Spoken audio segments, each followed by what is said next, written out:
Reversi, how to play. The object of this two-player game is to have the majority of your colored discs face up on the board at the end of the game. Lay out the board and give each player 32 discs. One player plays with the white side face up and the other with the black.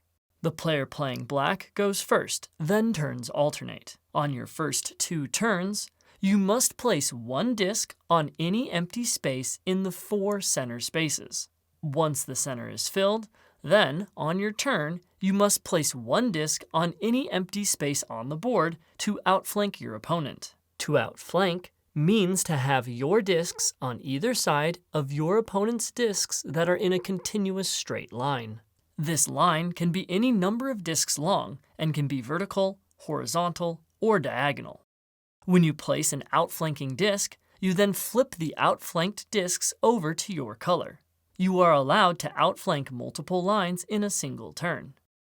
Discs may only be outflanked as a direct result of a move and must be in a direct line of the placed disc. For example, this white disc would not be flipped. An outflank may not skip over your own colored discs to outflank more discs. Only the discs in the immediate outflank are captured. All outflanked discs must be flipped. You may not choose to only flip some of them. Once a disc is placed on a square, it may never be removed or moved to another square. If you are unable to outflank on your turn, then the game ends immediately and points are scored. Discs are counted, and the player with the majority of their colors showing is the winner.